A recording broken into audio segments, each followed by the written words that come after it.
반갑습니다. 오늘은 ISO 13485 의료기기 품질 경영 시스템에 대해서 설명드리고자 합니다. 의료기기란 여러분들이 잘 아시는 것처럼 내가 아팠을 때 또는 사전에 건강관리를 위해서 사용하는 기기를 말하는 거죠. 의료기기가 정상적으로 작동하고 의료기기가 사람의 인체에 도움이 된다는 것이면 매우 좋겠지만 그렇지 않고 보조 역할하는 기계도 많이 있습니다. 하지만은 ISO 13485에서 의료기기 품질 경영 시스템에서는 이렇게 요구하고 있습니다. 기준은 의료기기 제조업자 또는 수입 의료기기 업체를 대상으로 제품을 설계 개발하고 생산하고 또는 설치하는 서비스를 말하는 겁니다. 품질 경영 시스템, 즉 다시 말하면 9001에서 말하고 있는 것과 매우 흡사하죠. 다만 품질을 키워드로 하고 있느냐 아니면 어떠한 특정된 기계를 키워드로 하고 있느냐가 달라지겠죠.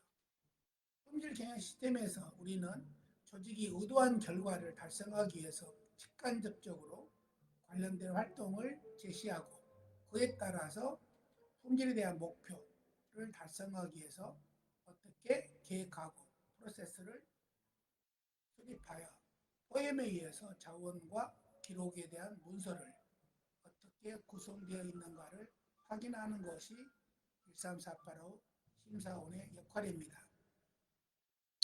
하나 예를 들어서 말씀드리면 고객의 요구사항이 적용되는 규제 또는 요구사항, 즉 다시 말하면 ISO 13485에서 요구하는 내용과 의료기기 관련법에 따른 요구사항과 회사에서 제품을 생산함에 있어서 필요한 요구사항을 규정화되어 있을 겁니다.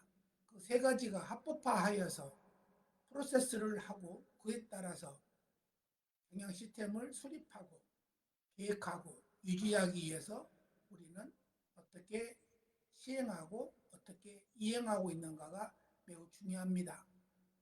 물론 시행과 이행에 따라서 결과가 나타나겠지만 그 결과에 따라서 우리는 개선, ISO에서는 아주 깊게 묻고 있는 것이 뭐냐면 지속적 개선을 하고 있느냐를 묻고 있습니다.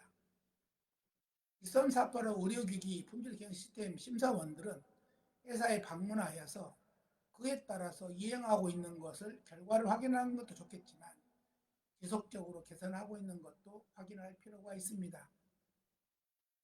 두 번째는 의료기기 분야에 종사하는 기업 또는 종사자들이 어떻게 규제된 요구사항을 지키고 있느냐 이겁니다.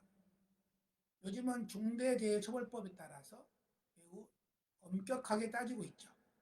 그에 따라서 기업도 엄격하게 규제를 받기 전에 내부 규정을 좀 더 엄격하게 규정을 해서 그 규정된 내용을 전사적으로 전달하고 그에 따라서 전원이 참여할 수 있도록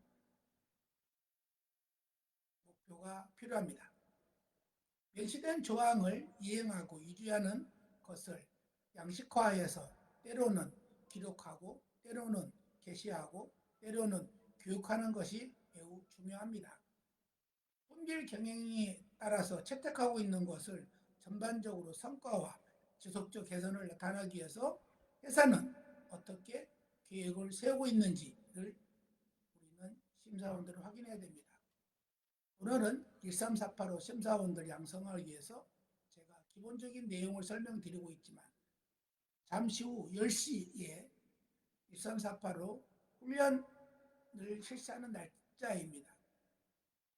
내가 이번에는 생산부장이 되고 다음 시간에는 내가 QC 부장이 되고 그 다음 시간에는 내가 영업부서장이 되어서 역지사지로 인해서 품질경영 시스템을 훈련을 하는 겁니다. 13485 의료기기의 품질 향상을 위해서 지속적으로 발전을 위해서 심사원 양성도 저 또한 많이 발전하고 있습니다.